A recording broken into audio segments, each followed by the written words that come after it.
Bom dia! Lindo, maravilhoso e abençoado dia na presença de Deus. Estamos no dia 796 do projeto Bíblia para Iniciantes. Vamos continuando aqui no capítulo 5 da primeira carta de João à igreja, amém? E agora ele falando sobre a certeza da vida eterna.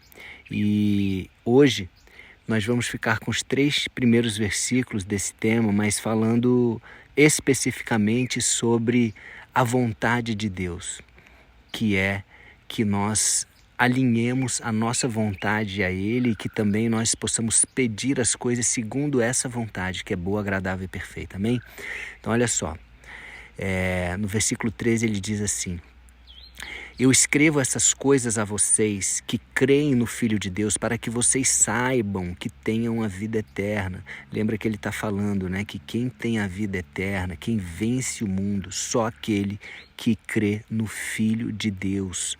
Então nós, você que está ouvindo, que cremos no Filho de Deus, gente, muito importante a gente entender que esse crer não é um crer, eu acredito. Não é só isso, porque o inimigo também acredita, ele sabe, entende? Mas o crer que está aqui, quem crê no Filho de Deus, envolve outras coisas. É só a gente pegar o contexto todo da Bíblia, né? Tem partes que falam que se você diz que ama a Deus e continua pecando, você nunca conheceu a Deus. Então assim, sempre quando a gente pegar uma frase, a gente tem que contextualizar com o restante da Bíblia. Esse crer aqui é amar a Deus, amar ao Filho de Deus, amar a Jesus, receber Ele como Senhor e Salvador, viver conforme aquilo que Ele manda. Senão não adianta nada, senão, entende? Não adianta apenas crer, mas quando ele fala crer aqui, ele já está pressupondo uma série de outras coisas que ele fala em outros textos, tá certo? Só para que a gente deixe isso bem claro aqui. Então ele fala: escreva essas coisas a vocês que creem no Filho de Deus para que vocês saibam que tem a vida eterna. Esse é o mais importante, gente. Lógico, a gente quer ter uma vida boa. Jesus veio para que tenhamos uma vida em abundância. A gente quer ser bênção, quer ser abençoado, sem problema nenhum. Mas o mais importante é a vida eterna. O nosso foco tem que ser a vida eterna. Não podemos colocar os nossos olhos apenas naquilo que é efêmero, que é passageiro, que é essa vida aqui. Lógico, precisamos sim fazer tudo o que nós podemos para agradar a Deus nessa vida, sim, mas o nosso foco tem de ser sempre a vida eterna. Isso é o mais importante, amém? Versículo 14: quando estamos na presença de Deus, temos coragem por causa do seguinte: se pedimos alguma coisa de acordo com a sua vontade, temos a certeza de que Ele nos ouve. O mais importante desse versículo, no meu entendimento, é de acordo com a sua vontade. Porque se você pegar aqui só a parte que não fala isso, se pedimos alguma coisa, temos certeza que Ele nos ouve, você pode ficar muito frustrado, porque Deus não dá tudo aquilo que a gente pede. Mas quando ele coloca aqui, se pedimos alguma coisa de acordo com a sua vontade, ou seja, a vontade de Deus, lembra lá em Romanos 12:2, a gente já passou por esse trecho, diz o seguinte: não vos conformeis com este século, com este mundo, mas transformai-vos pela renovação da vossa mente para que experimenteis a boa, agradável e perfeita vontade de Deus. A nossa vontade é contaminada com o mundo. Muitas vezes a gente está pedindo as coisas conforme aquilo que a gente vê, conforme o mundo, né? Então existe, infelizmente, hoje até dentro das igrejas, uma pregação muito voltada para a prosperidade, e uma prosperidade que não é a prosperidade verdadeira. O que é a prosperidade verdadeira? É a paz, é você estar no centro da vontade de Deus.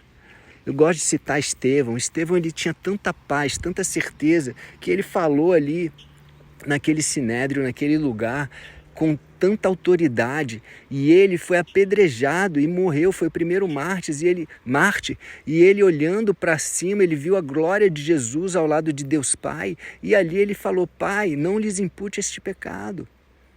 Isso é prosperidade, você está no centro da vontade de Deus. Imagina o galardão de Estevão, imagina a glória que Estevão vai ter na vida eterna, junto ao Pai. Então isso é prosperidade. Muitas vezes a gente está focado na prosperidade terrena, mundana, material. Não, até as igrejas, infelizmente, às vezes estão contaminadas nesse sentido. Então nós devemos pedir as coisas segundo a vontade dele, que é muito melhor do que a nossa, boa, perfeita e agradável. Diz lá em Isaías: os planos de Deus são maiores do que os nossos, assim como o céu está para a terra, assim são os planos de Deus em relação aos nossos. Então nós precisamos sim pedir, mas pedir segundo a vontade de Deus. O próprio Jesus nos ensina como pedir. Ele fala lá no Jardim do Getsemane: Pai, se for possível, passa de mim esse cálice, esse sofrimento, mas que seja feita a sua vontade. Então, a gente sempre tem de ter esse discernimento e essa fala. Vamos sim imitar Jesus nessa fala. Quando pedirmos alguma coisa: Senhor, dá-nos essa cura, porém que seja feita a sua vontade. Senhor, dá-nos essa bênção, porém que seja feita a sua vontade. Ele sabe se isso está de acordo com a vontade dele ou não. Ele tem uma perspectiva total. Ele tem uma perspectiva do geral, do todo. Ele é onisciente, ele sabe de todas as coisas. Amém? A justiça dele é perfeita. E no versículo 15 diz assim: assim sabemos que ele nos ouve quando pedimos alguma coisa, entre parênteses aqui, já vou colocar, de acordo com a vontade dele. E como sabemos que isso é verdade? Sabemos também que ele nos dá o que lhe pedimos, mais uma vez, de acordo com a vontade dele. Se nós pedimos de acordo com a vontade de Deus, ele vai querer nos dar, ele vai fazer de tudo para nos dar, e ele vai nos dar. A única coisa que a gente tem que fazer é o seguinte: pedir, manifestando a nossa fé, manifestando a nossa, a nossa pequenez em relação a ele, porque é ele que nos dá tudo, porque se ele não nos der a vida, amanhã a gente nem está vivo, hoje a gente nem está vivo. Entende? Tudo é dele, tudo é para ele. E temos que andar de acordo, agradando a ele, de acordo com os mandamentos dele. Porque não adianta nada pedir de acordo com a vontade dele e ele sabe que se a gente receber, a gente vai fazer besteira. Entende? Por quê? Porque o nosso coração é enganoso, porque o nosso coração está corrompido. Temos de ter um coração limpo. Eu já tive na cegueira, mesmo depois que eu me converti. É terrível. Quando você está na cegueira, você pensa conforme o mundo. E sabe quando que eu estive na cegueira? Quando eu estive em desobediência a Deus. Deus me pediu uma coisa e eu desobedeci durante 4 anos. Ele pediu: abre mão do profissional e do financeiro. E eu, apegado a essas coisas, não abri.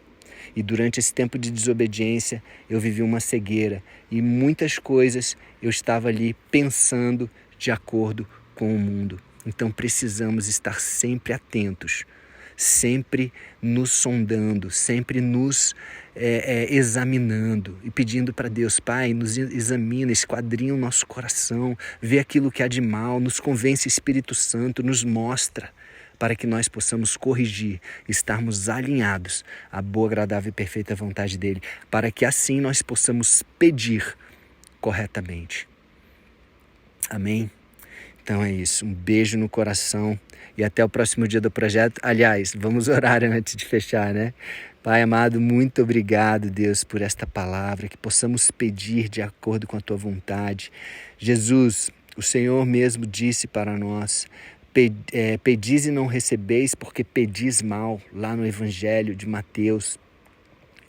Acredito que é no capítulo 11, se não me engano, ou 7.